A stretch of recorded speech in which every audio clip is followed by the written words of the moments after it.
إن الحمد لله نحمده ونستعينه ونستغفره ونؤمن به ونتوكل عليه ونعوذ بالله من شرور أنفسنا ومن سيئات أعمالنا من يهده الله فلا مضل له ومن يضلل فلا هادي له وأشهد أن لا إله إلا الله وحده لا شريك له ولا ضد ولا ند ولا مثيل له ولا مثال له وأشهد أن سيدنا ومولانا محمدا عبده ورسوله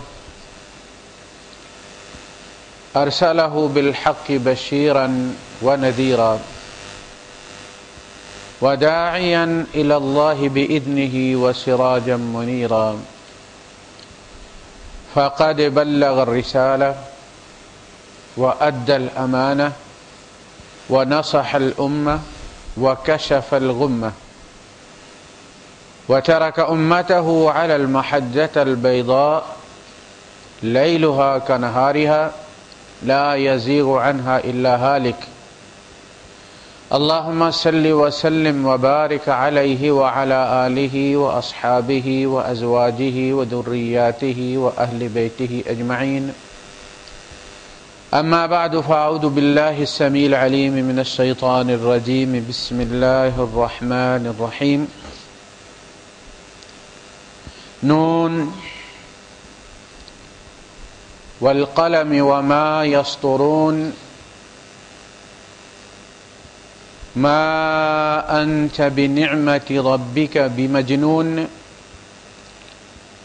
وإن لك لأجرا غير ممنون وإنك لعلى خلق عظيم صدق الله العظيم رب اشرح لي صدري ويسر لي أمري واحلل عقدة من لساني يفقه قولي آمين يا رب العالمين. یہ سورہ نون کی ابتدائی آیات ہیں. ان میں اللہ پاک نے اپنے نبی کی نعت کہی ہے.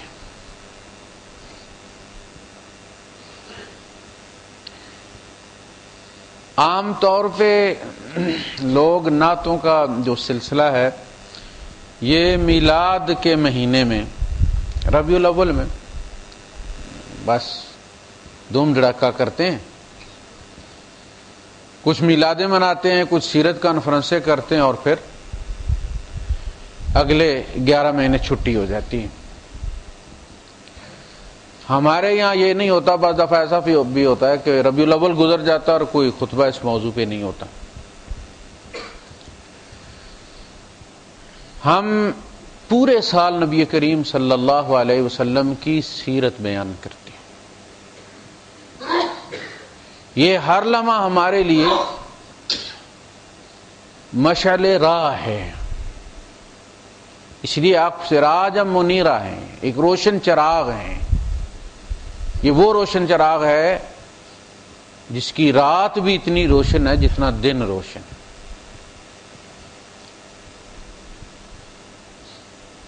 آپ لائٹ ہاؤس ہیں ہمارے لیے. ہمیں ہر لمحہ آپ کی سیرت کو دیکھ کر قدم اٹھانا ہے. جب بچی بیانی ہے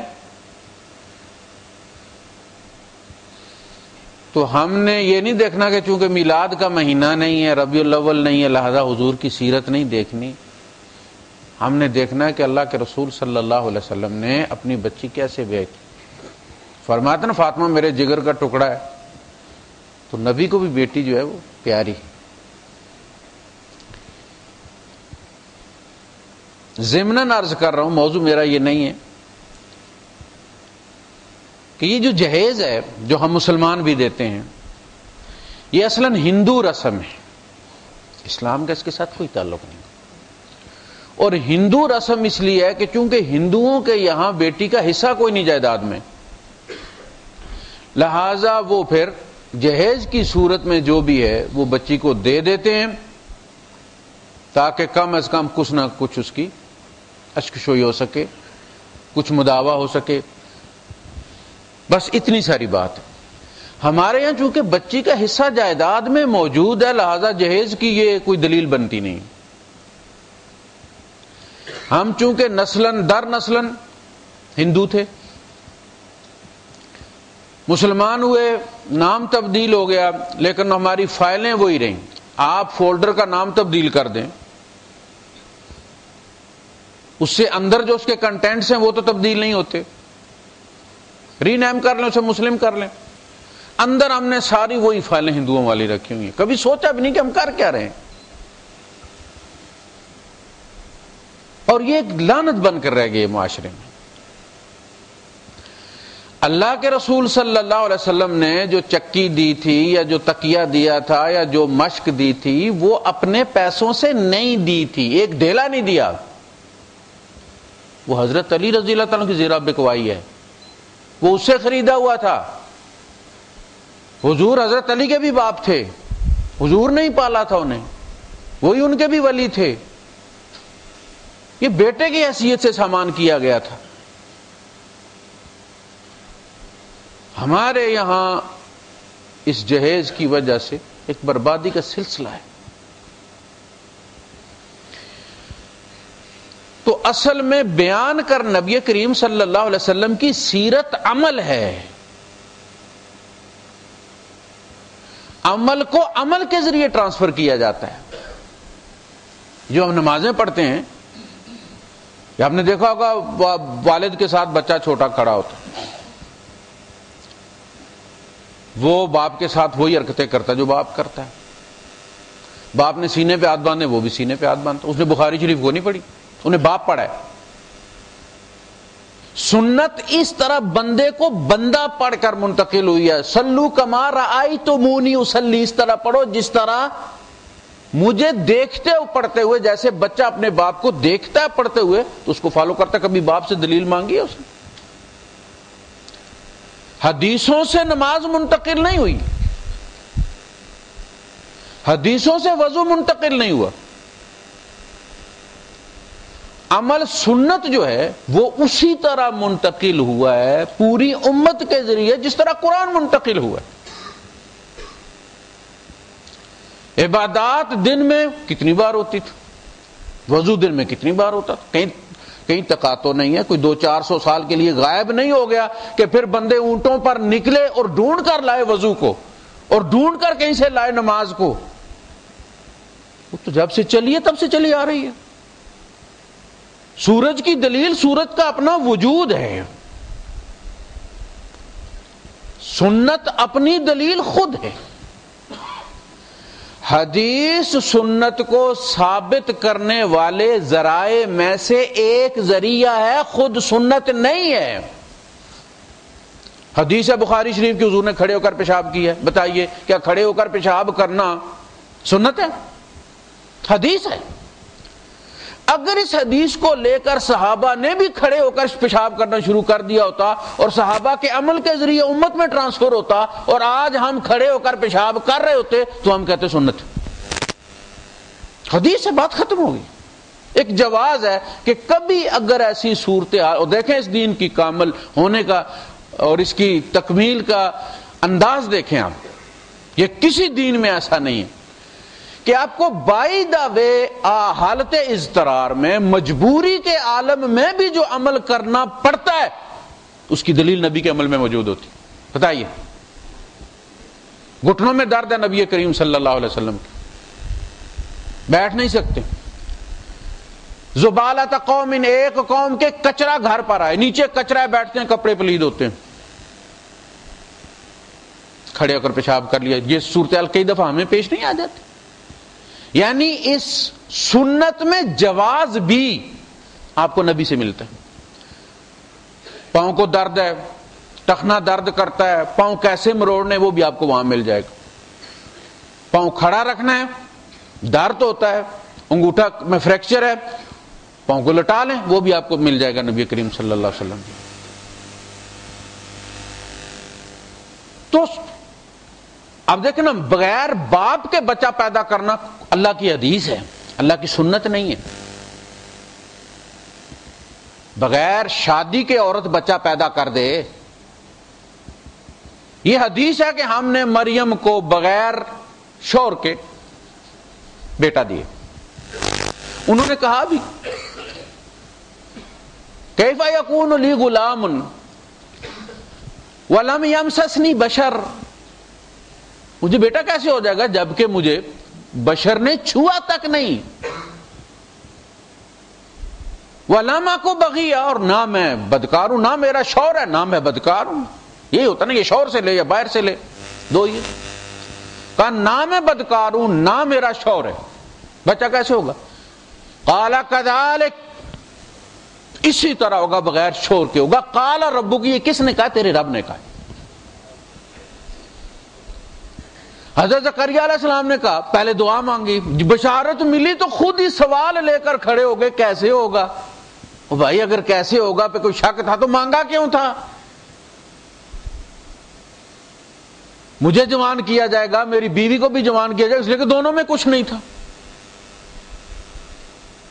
انا یکون لی غلام وقد بلغنی الکبر وامراتی عاقر، بیٹا کیسے ہوگا، میرا تو ککھ نہیں رہا، اور بیوی میری 90 سال سے بانجھ ہے ٹوٹلی، ہوگا کیسے؟ قال کذالک، اسی طرح ہوگا، تو بھی بوڑھا رہے گا وہ بھی بانجھ رہے گی۔ اصلحنا لہ زوجہ، ہم نے اس کی بیوی کا مینٹیننس کر دیا، تسلیہ ایسی کو کہتے ہیں، ہم نے مینٹیننس کر دی۔ کون کہا؟ تجسس ہے، کہتے ہیں اللہ پاک مجھے کیسے پتا، ٹیسٹ تو نہیں ہوتے تھے اس زمانے میں کہ اسپتال نہ بھی ہو تو فارمیسی سے لے لیں وہ 15 درہم والا، تجسس ہے، کہتے مجھے کیسے پتا چلا کہ بچہ ہو گیا ہے؟ رب اجعل لی آیا، اللہ کو نشانی رکھ۔ قال آیاتک اللہ تکلم الناس ثلاث لیال سویہ، کہا نشانی یہ ہے کہ ادھر بچہ ہوگا رحم مادر میں اور ادھر آپ کی زبان بند ہو جائے گی، 3 راتوں کے لیے آپ سوائے اللہ کے ذکر کے اور کوئی بات نہیں کر سکیں۔ تو جب وہ بچہ ہوا، فخرج علی قومہ من المحراب، وہ اپنے محراب سے نکلے، زبان بند ہو گئی، محراب سے نکلے تو اشارے سے قوم کو کہا کہ اس کی تسبیح بیان کرو۔ یہ حدیث ہے اللہ کی، وَمَنْ أَصْدَقُ مِنَ اللَّهِ حَدِيثًا، اور اللہ سے بڑھ کر کس کی حدیث سچی ہو سکتی؟ دو ہی درمیان میں راوی ہیں، ایک جبرائیل امین ہے اور دوسرے محمد رسول اللہ صلی اللہ علیہ وسلم۔ وہ امین السماوات ہیں، یہ امین الارض ہیں، تو اس سے بڑھ کر سچی حدیث کس کی ہوگی؟ وَمَنْ أَصْدَقُ مِنَ اللَّهِ حَدِيثًا، کہ ہم نے بغیر شوہر کے ایک عورت کو بیٹا دیا، یہ حدیث۔ سنت کیا ہے؟ کہ وہ نطفے سے پیدا کرتا ہے اور 2 سے پیدا کرتا ہے، یہ سنت ہے۔ 2 چیزیں الگ ہو گئی ہیں۔ بغیر باپ کے پیدا کرنا بھی اللہ کا کام ہے، مگر وہ کام وہیں مریم پر ختم ہو گیا ہے۔ حضور نے کوئی کام کہا ہے یا کیا اور وہ کام حضور پر ختم ہو گیا ہے، آگے چلا نہیں ہے، وہ سنت نہیں کہلاتا۔ سنت تب ہی کہلائے گا جب صحابہ میں ٹرانسفر ہوگا، صحابہ اس کو لے کر چلیں گے، خلفائے راشدین سے ثابت ہوگا، ورنہ صرف حدیث رہے گا۔ سنت اللہ کی کیا ہے؟ کہ ماں اور باپ سے پیدا کرنا۔ انا خلقناکم یا ایھا الناس انا خلقناکم من ذکر و انثی، اے نو انسانیت ہم نے تم کو پیدا کیا ہے میل اور فیمیل، یہ سنت، یہ بھی قرآن میں ہی ہے۔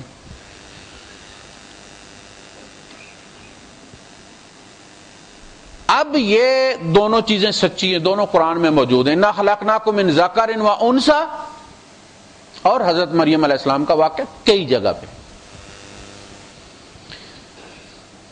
آج اگر کوئی عورت اٹھ کر کھڑی ہو جائے اور کہے کہ جی مجھے بھی بچہ ہو گیا اور بغیر شادی کے ہو گیا اور اللہ نے دی ہے اور اللہ کی طاقتیں ابھی تک شکتیاں وہی ہیں، وہ آج بھی اعلیٰ کل شیء قدیر ہے، کسی 21ویں 22ویں 23ویں ترمیم میں اس کے اختیارات کم نہیں ہوئے، وہ آج بھی بے نیاز ہے، اسباب سے بے نیاز ہے، جب چاہے جو کر سکتا ہے. اور سورہ آل عمران کھول کے آپ کے سامنے کھڑی ہو جائے تو آپ مان جائیں گے کہ یہ بچہ جائز ہے؟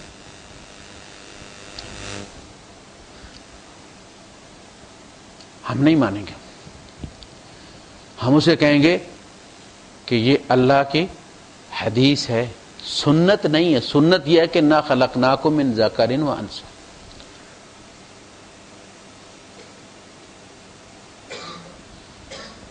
تو گزارش یہ کر رہا تھا کہ نبی کریم صلی اللہ علیہ وسلم کی سیرت ہمارے ہر لمحے کے لیے کہ ہم اس کو پڑھتے رہیں اور وہ جینا جیئیں، نبی والا جینا جیئیں، ایک دن یاد کر کے سو نہ جائیں.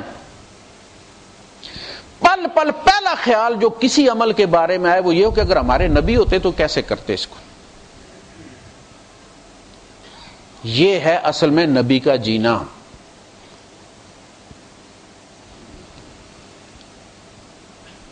ہم ہر لمحہ یہ سوچیں ہماری جسمانی زندگی کے لیے جس طرح آکسیجن ضروری ہے اور ہم صرف ایک دن آکسیجن لے کر سو نہیں جاتے، ہر لمحہ سانس لیتے تب جیتے. ہماری روحانی زندگی کے لیے نبی کی سیرت، نبی کا اسوہ، نبی کی سنت اتنی ہی ضروری ہے کہ ہر لمحہ ہمارے اندر وہ زندہ رہے، موجود رہے، تب ہماری روح زندہ رہے گی، ہماری روحانی زندگی. جی ورنہ ہم چلتی پھرتی ایک قبر ہوں گے جس کے اندر روح مری ہوئی ہوگی، ایک مردہ روح دفن ہوگی. نبی کریم صلی اللہ علیہ وسلم جب تک ہم جیتے ہیں ہمارا آئیڈیل ہے. دنیا کے آئیڈیل دیکھیں، ہندوؤں کے ہاں یہ ہے کہ کوئی آئیڈیل شخصیت نہیں ہے ٹوٹلی، لہذا ان کے ہاں مسکنسیپشنز بہت زیادہ ہیں اور نیچرلی ہونی چاہیے، اس لیے کہ اسوہ کوئی نہیں نا. جب تک ایک بات آپ کہتے ہیں اور وہ بات رہتی ہے تو اس بات کے 10 مطلب لیے جا سکتے.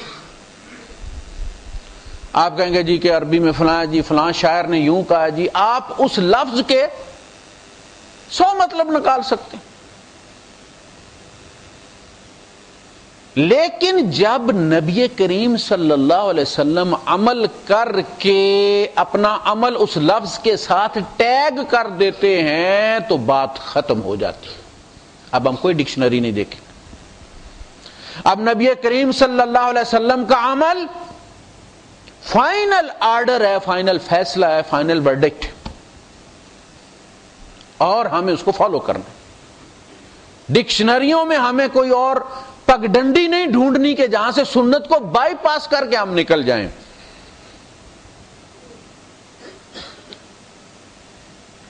جب آپ کا کوئی عمل ہمیں مل جاتا ہے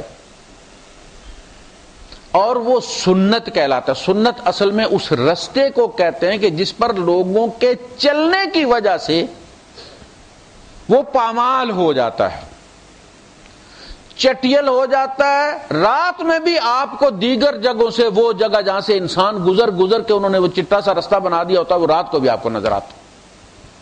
یہ سنت ہے.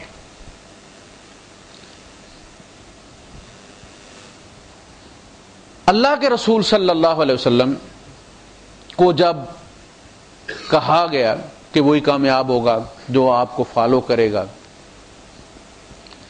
تو آپ نے آسان طریقہ اختیار فرمایا. آپ کو پتا تھا میرے بعد کمزور ایمان والے بھی آئیں گے.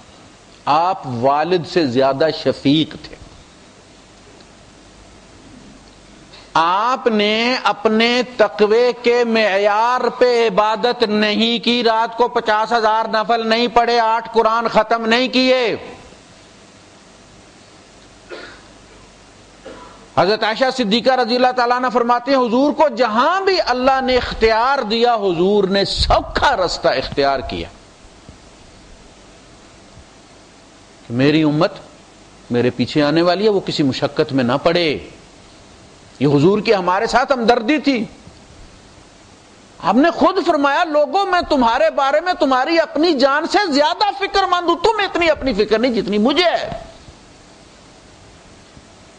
ہمیں رونا نصیب نہیں ہوتا، ساری ساری رات ہانڈی کی طرح ابلتا رہا سینہ نبی کریم صلی اللہ علیہ وسلم، اپنے گناہوں سے یا ہمارے گناہوں کے لیے ہم رلاتے رہے انہیں۔ حجۃ الوداع میں آپ بیت اللہ کے اندر چلے گئے، نفل پڑھے، واپس آئے پریشان تھے۔ ام المومنین نے کہا کہ اللہ کے رسول جب آپ گئے تھے تو بڑے حشاش بشاش، آپ آئے ہیں تو آپ پریشان لگتے ہیں۔ آپ نے فرمایا میں ایک ایسا کام کر رہا ہوں اگر مجھے پہلے خیال آ جاتا تو میں وہ نہ کرتا۔ میں بیت اللہ کے اندر چلا گیا ہوں، اب لوگ سمجھیں گے، میری امت آنے والی سمجھے گی کہ بیت اللہ کے اندر جانا بھی حج کا حصہ ہے، وہاں نفل پڑھنے میں بڑی فضیلت ہے، اور عائشہ میری امت کچھ لی جائے گی۔ بہت ہوں گے نا لوگ، کچھ لے جائیں گے، ابھی امت آئے گی پتہ نہیں کب وہ ہوگا، لیکن حضور پہلے فکر مند ہو گئے۔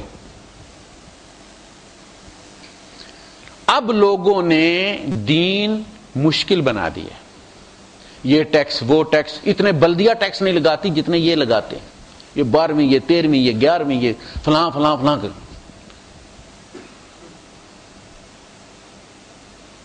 آپ نے آسان رستہ اختیار فرمایا۔ آپ کی زندگی، اللہ پاک قسم کھاتا ہے جس زندگی کی اور اس زندگی کی ابتدا سے لے کر انتہا تک لعمرک نہیں ہے، لعمرک کا ہوتا عین کے اوپر پیش ہوتی تو یہ نبوت کی زندگی کی قسم ہوتی۔ لعمرک جب سے آپ پیدا ہوئے ہیں اس زندگی کی قسم، جس چیز نے آگے چل کے حرام ہونا تھا نبی کریم صلی اللہ علیہ وسلم نے پہلے ہی وہ نہیں کی۔ صحابہ سے ثابت شراب پینا ابھی حرام نہیں ہوئی تھی، بتوں کی عبادت صحابہ سے ثابت ہے، بعد میں حضور آئے تو حرام ہوئی، لیکن حضور نے خود کوئی ایسا کام نہیں کیا جس نے بعد میں حرام ہونا تھا۔ آپ کی زندگی اعلان نبوت سے پہلے بھی اتنی معصوم تھی کہ کوئی صفحہ پر کھڑے ہو کر اسی زندگی نے قرآن کا بوجھ اٹھایا ہے، کیف وجدتمونی، اے لوگو تم نے مجھے ان 40 سالوں میں کیسا پایا۔ یہ میں کہہ سکتا ہوں؟ ابھی کوئی بندہ اٹھ کے کہے گا مولوی صاحب آپ نے فلاں دن میرے ساتھ یہ کیا، یہ وہی کہہ سکتا ہے جسے پتا ہو کہ کوئی انگلی نہیں اٹھے گی۔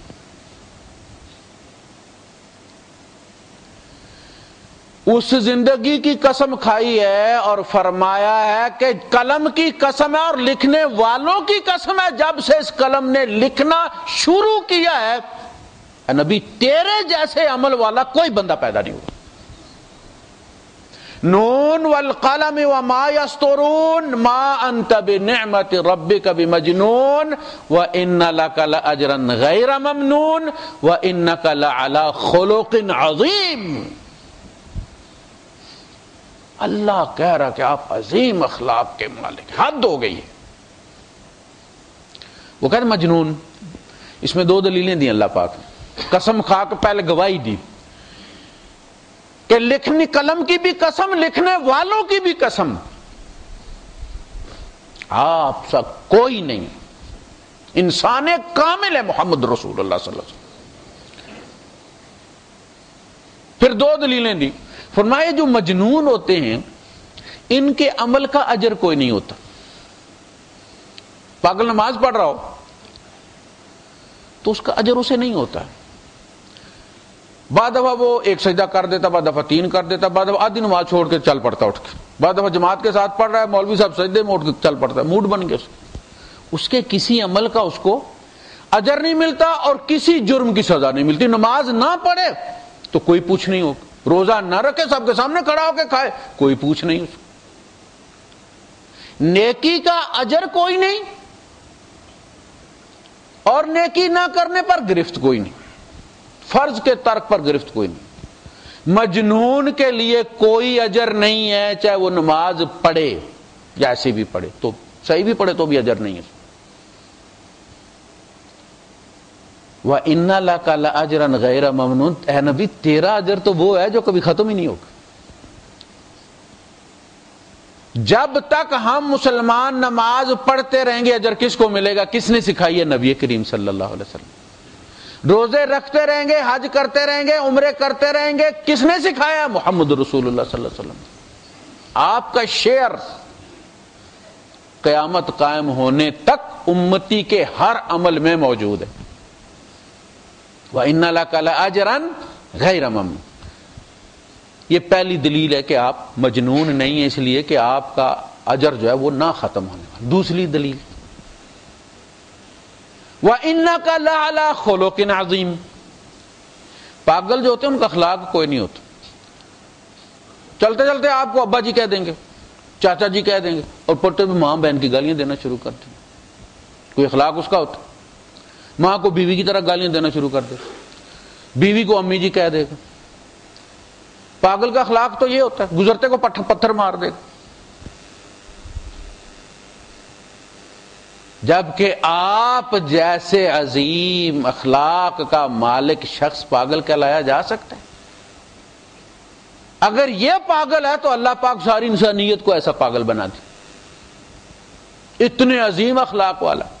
دو دلیلیں ہوگی. پاگل کبھی صاحب اخلاق نہیں ہوتا, سب کو پتا ہے, لوگ اسے 2 گز دور سے ہو کے گزرتے, کدھر کٹ ہی نہ مارے, اور اجر اس کا کوئی نہیں ہوتا. نبی کریم صلی اللہ علیہ وسلم, ہم اگر اس نیت سے پڑھیں آپ کی سیرت کو کہ آپ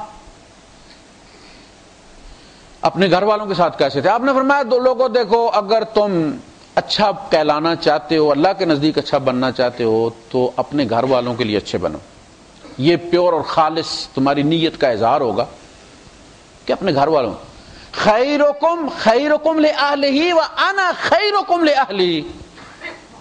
تم میں بہترین وہی ہے, اچھا وہی ہے جو گھر والوں کے لیے اچھا ہے. گھر والوں کو تتے توے پہ کھڑا کیا اور باہر تو excuse me and very sorry اور فلاں ڈینگ. کسی کا بچہ مارکیٹ میں کسی خاتون کا دوڑتا ہوا ٹکرا گیا تو اسے اٹھایا بھی ہے, چوما بھی ہے, ساری بھی کہا بیٹا, اپنا بیٹا آ گیا انی دیا نظر کوئی نہیں آمدہ. یہ اخلاق ہے. اخلاقیات اپنی اولاد کے لیے, اپنی بیوی کے لیے, اپنے والدین کے لیے, اپنے گھر والوں کے لیے, اس کے خزانے لوٹا دو, باقی جو بچے باہر بھی دے دو. عادت ہو جائے گی نا پھر. اچھا کرو. یہ منافقت. گھر والوں کے ساتھ کیسے تھے؟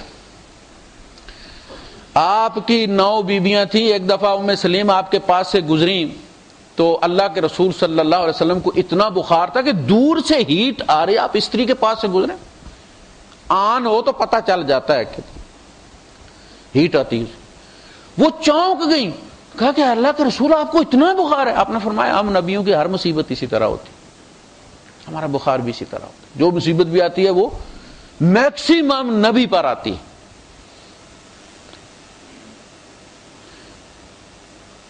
ایک بیوی ہے, ہم اس کے حقوق ادا نہیں کر سکتے, کتنی دفعہ منہ ماری کرتے ہیں, وہ گلے ہی کرتی ہے. 9 بیویاں بیک وقت رکھی ہیں اور گلا کسی کو نہیں. اتنا پیار ہے. حضور گھر میں ہوتے, بھاری لگتی تھی, بھاری نہ بھی ہو تو آپ عصر کے بعد چلتے تھے اور تمام ازواج کے یہاں سے ہوتے ہوئے آتے تھے. کوئی ضرورت ہے اور حال احوال کر کے سلام دعا کر کے پھر جس کے یہاں باری ہوتی تھی وہاں ڈیرا لگاتے. رات کو پھر وہ آ جاتی تھی وہاں جہاں حضور کی باری ہوتی تھی، اور بڑا ایزی ماحول ہوتا تھا، گل گپ ہوتی تھی، سوکنے آپس میں گل گپ لگاتی تھیں۔ حضرت عائشہ صدیقہ رضی اللہ تعالیٰ عنہ نے شیرہ بنایا ہوا تھا، یہ جو ڈھیلا ڈالا ہوتا ہے، تو حضرت سودا رضی اللہ تعالیٰ عنہ آئی ہوئی تھی، حضرت عائشہ صدیقہ رضی اللہ تعالیٰ عنہ فرمایا کھائیں، یہ لیجیے، پلیٹ پکڑائی انہوں نے کہا میرا دل نہیں کرتا۔ کہا دل نہیں کرتا، یہ کیا بات ہوئی، آپ کو کھانا پڑے گا؟ کہا نہیں میری طبیعت نہیں ہے۔ کہا نہیں یہ کیا بات ہوئی، یہ تو غیروں والی بات ہو، کوئی ناراضگی ہے؟ کہا نہیں بس میں نے نہیں، انہوں نے کہا کھانا ہے نہیں تو میں منہ پہ آپ کے اس کو چپکا دوں گی، لیپ کر دوں۔ کہا کچھ بھی کرو میں نے کھانا نہیں۔ انہوں نے پکڑا، وہ بوڑھی تھی، یہ جوان تھی لمبی دڑنگی، انہوں نے پکڑا اور وہ شیرہ ان کے چہرے پہ مل دیا، اور اللہ کے رسول صلی اللہ علیہ وسلم مسکراتے رہے۔ اس کے بعد جب یہ کام ہو گیا تو حضرت عائشہ صدیقہ رضی اللہ تعالیٰ آپ کے پاس ہی بیٹھی ہوئی تھی، کوئی اتنا بڑا کوئی ڈرائنگ روم تو تھا نہیں، آپ نے حضرت عائشہ صدیقہ رضی اللہ عنہ کو دبا لیا اور حضرت سودا سے کہا کہ بدلہ نہیں لینا، وہ دیش کی سامنے پڑی ہوئی۔ اب انہوں نے پلیٹ میں ڈالا اور حضرت عائشہ صدیقہ رضی اللہ تعالیٰ کے چہرے پہ مل دی۔ یہ ماحول ہے گھر کا۔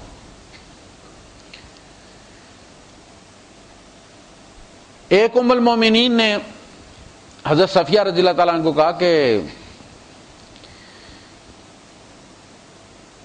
یہودیہ، یہودی کی بیٹی، یہودن کی بیٹی، ہم پرانے مسلمان، ہمارے باپ بھی مسلمان، تیرا باپ یہودی، تو تو اور ہم برابر تو نہیں ہو سکتے۔ حضرت حفصہ رضی اللہ تعالیٰ عنہ، میں بھی مسلمان، میرا باپ عمر بھی مسلمان، اللہ کے رسول کا دایاں ہاتھ، تو مجھ پہ سبقت چاہتی ہے؟ وہ پریشان ہوگی، بات تو سچی تھی، باپ ان کا یہودی تھا۔ اللہ کے رسول صلی اللہ علیہ وسلم تشریف لائے تو پوچھا ہاں صفیہ کیا ہوا ہے؟ کہا کہ آج حفصہ نے مجھے تانا دیا ہے کہ میرا باپ تو مسلمان تھا، تیرا باپ یہودی تھا، لہذا تو میرے برابر نہیں ہو سکتی۔ آپ نے فرمایا تو نے اسے جواب نہیں دیا؟ کہا میں کیا جواب دیتی، بات تو اس کی سچی۔ آپ نے فرمایا بات سچی نہیں ہے، تیرا باپ بھی نبی تھا موسیٰ علیہ السلام، تیرا چچا بھی نبی تھا ہارون علیہ السلام، اور تو نبی کی بیوی ہے، اور اب اگر وہ کہے تو اسے یہ جواب دینا کہ میرا باپ بھی نبی، میرا چچا بھی نبی، میرا شوہر بھی نبی، تم میں سے کون میرے جیسی ہو سکتی؟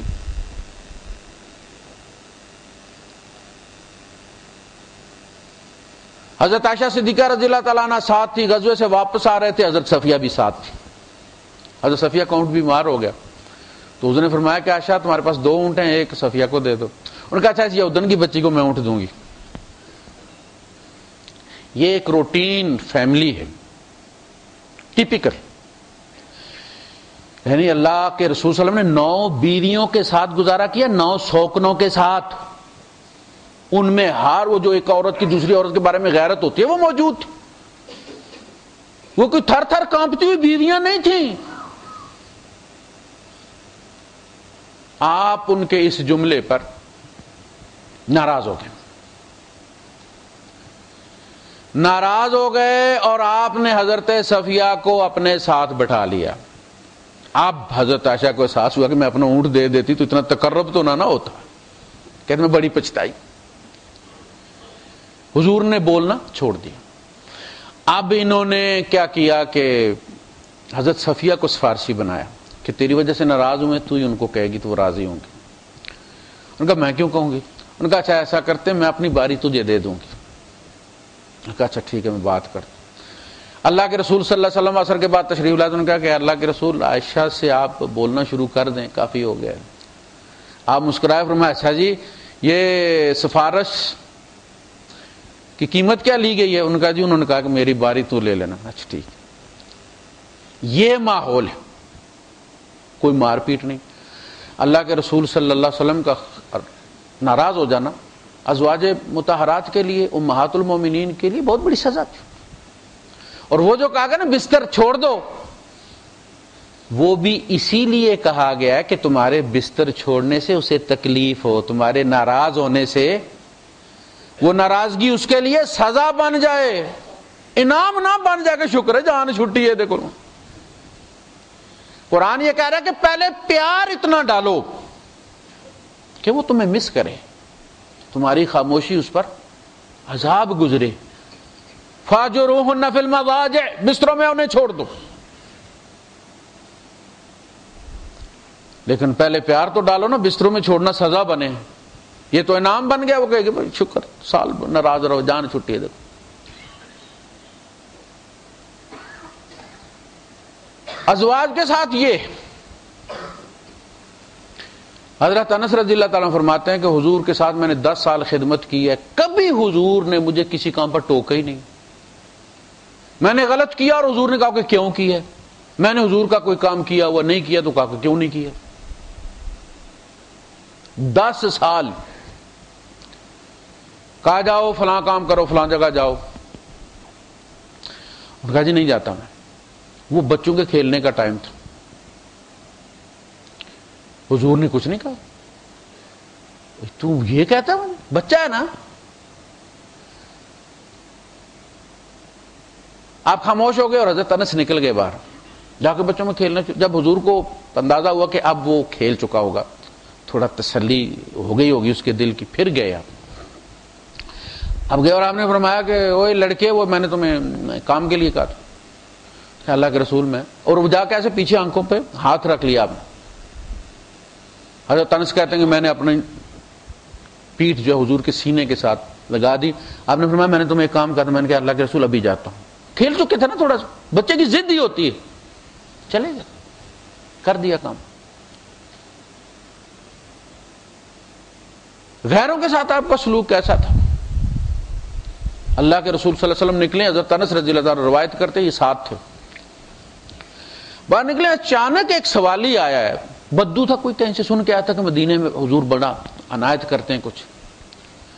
آپ نے یمنی چادر پہنی ہوئی تھی جس کا حاشیہ بڑا سخت بنا ہوا ہوتا.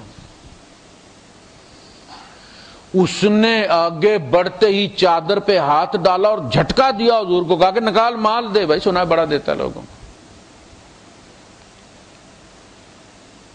حضرت انس کہتے ہیں کہ میں نے دیکھا کہ اللہ کے رسول صلی اللہ علیہ وسلم کا جو جسم تھا وہ بہت نازک تھا, ہاتھ بہت نازک تھا, جو کام کرنے والا ہے. چونکہ سفید رنگ تھا اللہ کے رسول صلی اللہ علیہ وسلم کا, سرخی مائل, جہاں سے اس نے کھینچا ہے وہاں نشان پڑ گیا اس کو کھینچنے کا, وہ جگہ جو ہے وہ متاثر ہوئی اس کھینچنے. اب اندازہ کیجئے آپ کے ساتھ یا میرے ساتھ جو وہ کرتا, اگر کوئی بندہ, ابھی باہر مسجد سے میں نکلوں اور کوئی بندہ مجھے اس طرح کھینچ کے پکڑ کے اور پھر کہے کچھ دو, تو میں اس سے گالی دوں گا نا, اور گالی بھی وہ جو اسے 80 درہم دے کر لیگل ٹرانسلیشن کروانی پڑے. یہ ہم ہیں, لیکن آپ نے اس کی طرف دیکھا اور مسکرا دی. بدو ہے بیچارے کو کچھ پتہ نہیں ہے کہاں ہاتھ جا ڈالا ہے. جن کے سامنے آواز بلند ہو جائے تو سارے اعمال ضبط ہو جائیں.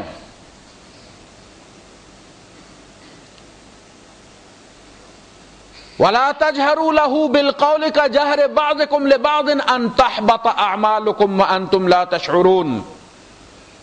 اس طرح کھل کر مت بولا کرو ان کے سامنے جس طرح آپس میں ایک دوسرے سے بولتے ہو مبادہ, تمہارے سارے اعمال کارت ہو جائے,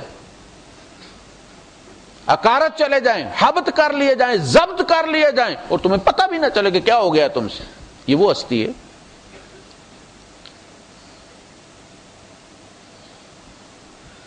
کہاں جا کے ہاتھ ڈالا اس نے, رد عمل کیا ہے؟ ہم مسکرا دیے. ہاں دو مال مجھے. اگلا جملہ کیا کہا, اپنے باپ کا تھوڑی دیتے ہو. یہ اس کا کام تھا, نبی کریم صلی اللہ علیہ وسلم مسکرائے اور اس کو اس کا حصہ دے دیا. مجلس لگی ہوئی اللہ کے رسول صلی اللہ علیہ وسلم کی, حضور کی مجلس میں نماز ختم ہوتی تھی تو ہماری نماز ختم ہوتی ہے تو مجلس برخاست ہو جاتی ہے, حضور کی نماز ختم ہوتی تھی تو مجلس لگتی تھی. لوگ اپنے مسائل لے کر آتے تھے, عصر کی نماز کے بعد وفود سے ملاقات ہوتی تھی، فجر کی نماز کے بعد آپ صحابہ سے رات کی کوئی خواب کسی نے دیکھی ہو پوچھتے تھے، کسی نے بیان کی اور آپ نے صحابہ سے کہا کہ اس کی تعبیر، یہ ٹریننگ دی کہ تم میں سے کوئی اس کی تعبیر بتاؤ. اپنی خواب صحابہ کو بتا کے کہتے تعبیر بتاؤ. جو کوئی بتاتا آپ کہتے آدھی ٹھیک ہے آدھی غلط ہے. غزوہ احد میں کی فجر میں جب آپ اٹھے، آپ نے فرمایا کہ میں نے خواب دیکھا ہے، اگر تم میں سے کوئی تعبیر جانتا ہے تو بتاؤ. میں نے گائے ذبح کیا اور اس کا گوشت تقسیم کر رہا ہوں. کسی نے کیا کہا؟ آپ نے کہا نہیں. صحابہ نے کہا حضور آپ بتائیے. آپ نے فرمایا آج میرا کوئی قریبی عزیز شہید ہوگا اور اس کے بدن کے ٹکڑے کیے جائیں گے.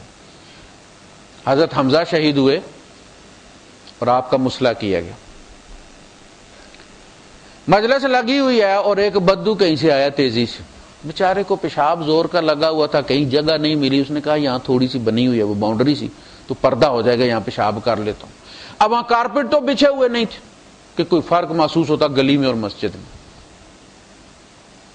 وہ سارا سال ریت میں پیشاب کرنے والا، بیڑ کھڑی کر کے پیشاب کرنے والا، بڑا پیشاب کر لینے والا، اسے کیا کہ کون سی جگہ پاک ہے کون سی پلید. حضور ان چیزوں کا خیال رکھتے تھے. وہ آیا اور جٹ سے اس نے جناب علی، مجلس والے سارے دیکھ رہے ہیں، اور سائڈ پہ ہو کے اس نے تہمت ہٹایا اور پیشاب کرنا شروع کر دیا. صحابہ اٹھ کے دوڑے اس کی طرف. آپ نے فرمایا محلن محلن، صبر کرو بھائی، کیا ہو، بیٹھو. اس کا پیشاب خراب کرنے لگے. دیکھا پیشاب کرتے ہو روکنا کتنا مشکل ہو، تکلیف دہ ہوتا ہے. اب اسے کرنے دو، جو کرنا تھا اس نے وہ کر دیا، اب اسے کمپلیٹ کرنے دو. جب کر بیٹھے تو آپ نے فرمایا جو جلدی اٹھے تھے نا، جو تاولے تھے، وہ اپنے گھر جاؤ، پانی لے کر اس پہ ڈال دو. بات تو اتنی ساری ہے، پیشاب نیچے چلا گیا، پانی اوپر آ جائے گا. اور جب وہ آیا تو آپ نے فرمایا وہ بھائی یہ مسجد جو ہے یہ عبادت کے لیے بنائی گئی، پیشاب کے لیے نہیں بنائی گئی. کمال کی بات ہے کہ آپ صحابہ کو کیا تربیت دے رہے ہیں. مولوی عام طور پہ کیا کرتے ہیں، مولوی جہاں بھی جاتا ہے سب سے پہلے وہ ہاتھ چھوٹ منہ پھٹ بندے قابو کرتا ہے، اپنی ڈیفنس لائن بناتا ہے. وہ انتظامیہ بے بس ہو جاتی ہے. لوگ حیران ہوتے ہیں یار یہ بندہ بڑا بدمعاش ہے، مولوی صاحب کا یار ہے. مولوی صاحب کو پیکج دیتے ہوں گے نا. دوسرا پیسے والے بندے، اس کے کہنے سے وہ چندہ دیتے ہیں، انتظامیہ بیچاری مجبور ہو جاتی ہے، اس کی فائنینشل رگ پہ ہاتھ رکھ لیتا ہے. وہ پہلے وہ بڑے خوش ہوتے ہیں کہ ہمارے مولوی بڑے چنگے نے، بڑے بندے جناب آمدے نے، مسجد پار گئی ہے، 7 صفحہ 14 ہو گئی نے، مولوی صاحب نے بڑے بندے کھینچے نے. لیکن جب پتہ چلتا ہے کہ مولوی صاحب نے تو بندے گھیر لیے ہیں، اب مولوی صاحب کو نکالے کون؟ تو مولوی صاحب خود نہ مار سکیں تو بندوں کو کہتے ہیں پھڑ لو ہے. کوئی بندہ اٹھ کے سوال کر لے نا، کوئی ہمارے جیسا یہاں سے گیا ہوا کہ جی مولوی صاحب یہ صفیں کیوں نہیں بنواتے آپ؟ تو کہتے نواں بندہ ہے، کتوں آیا بھائی؟ پہلے وہ کنفرم کرتے ہیں کہ کسی پیسے والے کا تو بھائی بھتیجا نہیں ہے. پھر جب پڑھتا نہیں ایسی کوئی بات، پھڑ لو انہوں، ٹھوس دلیل دو انہوں باہر لے جا کے. ذرا آپ کیا سبق دے رہے ہیں کہ وہ کر گیا بیچارہ، آیا نہیں پتا اسے، اب اس کا ہو گیا کیا ہو سکتا ہے اس کو. لوگ دلیل بناتے فلاں نے اللہ کے رسول صلی اللہ علیہ وسلم کا خون پی لیا، حضور نے سینکی لگوائی. جب بلڈ نہیں دیا جاتا تھا، کوئی طریقہ نہیں تھا ڈونیشن کا، محفوظ رکھنے کا، دوسرے کو ٹرانسفر کرنے کا، تو پرانا خون نکالنے کے لیے اللہ کے رسول صلی اللہ علیہ وسلم پچھنے لگوایا کرتے تھے، یہ ایڑیوں پہ اور کندھوں کے درمیان، ٹک ٹک وہ اس سے اس طرح سے وہ قطرے بن کے خون نکلتا تھا، بدن اپنا پورا کر لیتا تھا. وہ بھرا ہوا تھا کولا سا، تو کسی کو دیا کہ یہ زمین میں دبا دو، وہ گئے پیچھے جا کے پی آئے. ان کا دل نہیں کیا کہ یہ نبی کا خون مٹی میں ملاؤں، مقدس خون مٹی میں چلا جائے. پی لیا. اب ہو گیا کام. حضور کیا کرتے، اس کو سولی پر لٹکا دیتے. وہ آپ نے کہا کہاں کیا اس کو؟ نے کہا جی دبا دیا. وہ کہاں دبایا ہے؟ کہا جی وہ تو میں نے پی لی ہے. آپ نے فرمایا آئندہ ایسا مت کرنا، لیکن اب تجھے جہنم کی آگ نہیں چھوئے گی. تیرے اندر محمد کا خون چلا گیا، تیرے بدن کا جز بن گیا۔ پیار تھا نبی سے ان کا، لیکن آپ نے منع کر دیا۔ ایسا نہیں ہوا کہ صحابہ بھی آ گئے ہوں کہ سرکار ہمیں بھی 2 گھونٹ دے دیں، پھر تو سنت ہو جاتا نا۔ اب اس کو جواز بنا کر ایسا کام نہیں کیا جاتا۔ ویسے مولویوں کا علاج یہی تھا کہ سارے کہتے مولوی صاحب یہ سنت ہے، ذرا ایک ایک گھونٹ دیں ہمیں بھی، نیک بندے ہیں آپ اللہ کے، تو جہنم سے بچانے کا آسان طریقہ تو پھر یہی ہے کہ ایک ایک گھونٹ ہمیں پلا دیں، ہمارے بدن کا جز بن جائے آپ جیسے نیک بندے کا خون۔ ایک بندے نے اللہ کے رسول صلی اللہ علیہ وسلم کو پیشاب کی بیماری تھی، یہ بھی جو زہر کا جو اثر ہوتا ہے اس کا ایک سائیڈ ایفیکٹ یہ بھی ہوتا ہے، جس کو بھی ہائپر ٹینشن ہوتی ہے یا ہائی بلڈ پریشر ہوتا ہے اس کا یہ اثر ہوتا ہے۔ پیشاب بہت آتا تھا، اس لیے بار بار باہر جانے کی بجائے ایک لکڑی کا وہ رکھا ہوا تھا کولا سا، اس میں آپ پیشاب کرتے۔ کسی بندے نے یہ سمجھا کہ یہ پانی ہے، پی لیا۔ اب اس بندے کا کیا کیا جا سکتا ہے؟ اسے 2 گھنٹے پانی میں ڈبویا جائے، الٹا لٹکایا جائے، اس پر جرمانہ کیا جائے۔ جب یہ کام ہو جاتا تھا تو اللہ کے رسول صلی اللہ علیہ وسلم پھر اس پہ اتنا زیادہ شور نہیں مچاتے تھے۔ اسی لیے بندے حضور کے گرد اکٹھے رہتے تھے۔ فَبِمَا رَحْمَةٍ مِّنَ اللَّهِ لِنْتَ لَهُمْ وَلَوْ كُنْتَ فَظًّا غَلِيظَ الْقَلْبِ لَانفَضُّوا مِنْ حَوْلِكَ۔ اے نبی، اللہ کی رحمت ہے، اللہ کی رحمت کا مظہر ہے محمد الرسول اللہ صلی اللہ علیہ وسلم، اللہ کی رحمت کی شکل ہے محمد الرسول اللہ صلی اللہ علیہ وسلم۔ وَمَا أَرْسَلْنَاكَ إِلَّا رَحْمَةً لِّلْعَالَمِينَ۔ جہاں تک میرے مولا کی خدائی ہے وہاں تک محمد الرسول اللہ صلی اللہ علیہ وسلم کی رحمت ہے جانوروں کے لیے۔ ایک باغ کے پاس سے گزرے تو اندر بیٹھے ہوئے اونٹ نے فریاد کی، آپ اس کے پاس گئے اور آپ نے فرمایا اس کا مالک کون ہے؟ فلاں بندے۔ آپ نے فرمایا یہ تو تمہارے خلاف فریاد کر رہا ہے کہ تم اسے کھانے کو کچھ نہیں دیتے اور اس کی استطاعت سے زیادہ بوجھ لاتے ہو اس پر۔ یہ اللہ کی مخلوق ہے، ان کے بارے میں اللہ سے ڈرو، تم سے سوال کیا جائے گا ان کے بارے میں، یہ بھی تمہارے امتحان میں شامل ہے۔ اس پہ بھی فیل اور پاس ہو گئے۔ کیا ایک طوائف کتے کو پانی پلا کر جنتی نہیں ہوگی؟ کتے کو کیوں؟ وہ نماز پڑھتا تھا۔ کوئی سکھ بھی مزدور لگا ہوا ہے تو آپ، کوئی عیسائی لگا ہوا ہے تو آپ کے پاس لسی ہے، اسے لسی دیں گے، پانی ہے پانی دیں اسے جا کے، روح افزا ہے روح افزا اسے جا کے دیں، وہ آدم کا بیٹا اور آپ کا انسانی بھائی ہے۔ تبلیغ یہاں سے شروع ہوتی ہے، وہ خود آپ کے پیچھے پیچھے پھرے کہ مجھے مسلمان کرو۔ گردنیں اتارنے سے لوگ مسلمان نہیں ہوتے، جبر سے مسلمان کرنا ہوتا تو اللہ فرماتا ہے میں سب سے زیادہ اہل تھا کہ میں جبر سے مسلمان بناتا۔ وَلَوْ شَاءَ رَبُّكَ لَآمَنَ مَنْ فِي الْأَرْضِ كُلُّهُمْ جَمِيعًا۔ اگر تیرا رب چاہتا نا سب کو مومن کرنا تو زمین پر رہنے والے سارے کے سارے بیک وقت، کلہم اور جمیعا دونوں چیزیں، سارے بیک وقت سائملٹینیسلی مومن ہوتے اور کوئی سوچ نہ سوچ۔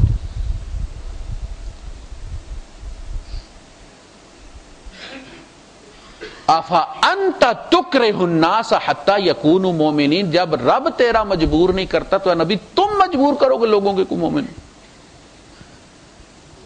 اس لیے میں کہتا ہوں کہ جبر اور بندوق کے زور پر لوگوں کو اسلام کے نام پر مطیع بنانا اور خود ڈان بننا، بدماشی اپنی رٹ اپنی قائم کرنا، ٹور اپنی بنانا، بدنام اسلام کو کرنا، یہ اللہ کی توہین ہے۔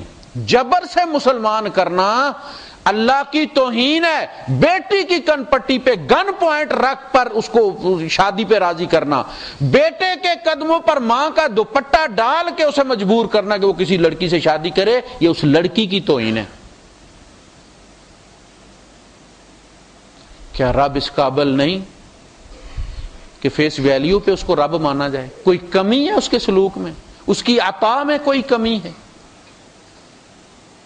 بندوں کو سوچنے کا ٹائم دو۔ جب رب کو جلدی نہیں، وہ آخری سانس تک اس کا انتظار کر رہا ہے، تمہیں کیا جلدی ہے؟ وہ چاہے تو آج بساٹ لپیٹ لے کائنات کی، چلو ختم، امتحان ختم، اب رزلٹ آؤٹ ہوں گے۔ جب اس کو اس کی امید نہیں ٹوٹی، اس کو کوئی جلدی نہیں، وہ سکھوں کو بھی دے رہا ہے بیٹے، وہ ہندوؤں کو بھی دے رہا ہے، وہ عیسائیوں کو بھی دے رہا ہے، وہ یہودیوں کو بھی دے رہا ہے، تم مامے لگتے ہو اسلام کے۔ وہ کچھ بھی نہ کرے، ان کے یہاں اولاد نہیں بند کر دے انہیں۔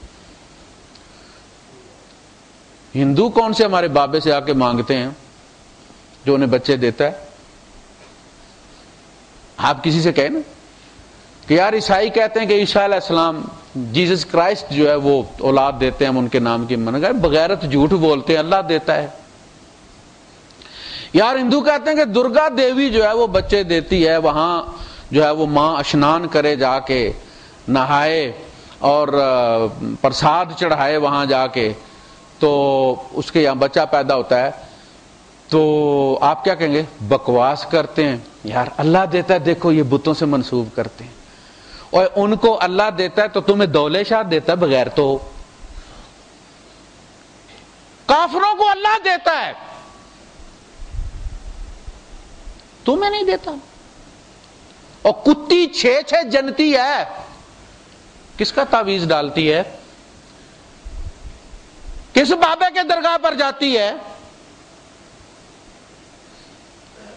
سچ کا اللہ پاک، تم مجھے بھولو گے میں تمہیں تمہارا اپنا آپ بلا دوں گا، تم کتوں سے بھی گر گئے ہو۔